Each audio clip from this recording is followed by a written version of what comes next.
मी भ्रष्टाचारामध्ये नसतो. मी याच्यावर काय झालं, पवारांनी काय केलंय?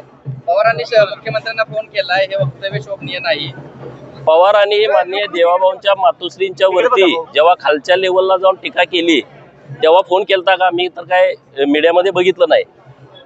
नंतर देशाचे पंतप्रधान जागतिक नेते माननीय नरेंद्र मोदी साहेबांच्या मातोश्रीवरती AI च्या माध्यमातून एक चुकीचा व्हिडिओ तयार केला तेव्हा पवारांनी माननीय मोदी साहेबांना फोन करून निषेध वगैरे व्यक्त केला का? हे जरा मला कुठं मीडियात असलं तर दाखवा, मग मी या विषयावरती नंतर बोलतो. उद्या आपल्या वक्तव्याचं राज्यभर निषेध होत आहे. चला हो द्या मी बोलेन या विषयावर नंतर.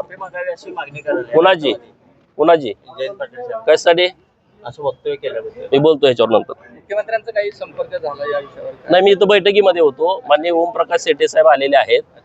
जिल्ह्यातील जी माननीय मुख्यमंत्री महोदयांची योजना आहे, गावगाड्यातल्या सामान्य लोकांना मोफत उपचार मिळाले पाहिजेत, त्यांना चांगल्या हॉस्पिटलमध्ये त्यांच्यावरती उपचार झाले पाहिजेत.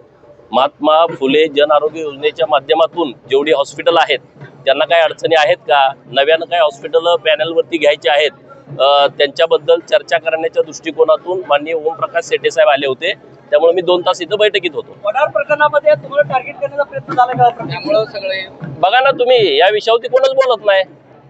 मी काय बोललो त्याच्यावरती बोलतायत. वडार प्रकरणावरती बोला ना. चलो.